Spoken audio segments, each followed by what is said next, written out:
Il est temps qu'on parle des fameux IAE. Les IAE, aujourd'hui, on fait beaucoup d'efforts pour reconquérir, je dirais, les étudiants et leurs parents aussi, pour devenir plus attractifs. En fait, les IAE se présentent un peu comme étant la branche école de management, école de commerce au sein d'une université. Il y a rapport au classement des IAE, là aussi il va être important.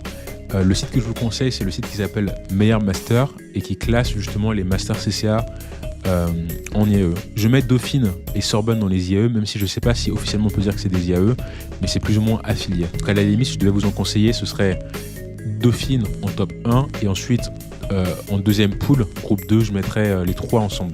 Lyon, Paris-Est, Sorbonne. Voilà, donc moi je suis passé par un IAE comme je vous disais. La technicité, je la mettrai à 4 sur 5 largement parce que franchement c'est bien plus poussé. C'est assez pointu en comptabilité, audit et en droit. Il y a une ouverture aussi un peu comme une école de commerce avec du marketing, de la stratégie. Donc c'est plus large que ce que vous allez pouvoir avoir en DSCG. Maintenant, là où l'IAE fait fort, où il a 5 sur 5, c'est bien évidemment par rapport au coût. Parce qu'en fait, les IAE sont rattachés à des universités et les frais de scolarité que vous allez devoir payer pour un IAE sont les frais de scolarité que vous allez payer en université, c'est la même chose. On va parler du réseau.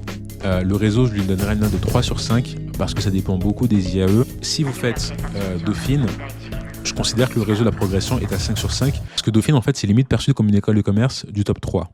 En termes de salaire de sortie, en termes de réputation, en termes de technicité, je pense que dans tout ce qu'on a évoqué aujourd'hui, ce qui est idéal, c'est de faire Dauphine parce que vous n'avez pas à payer, c'est hyper technique, c'est quand même ouvert aussi à d'autres matières comme la stratégie, etc.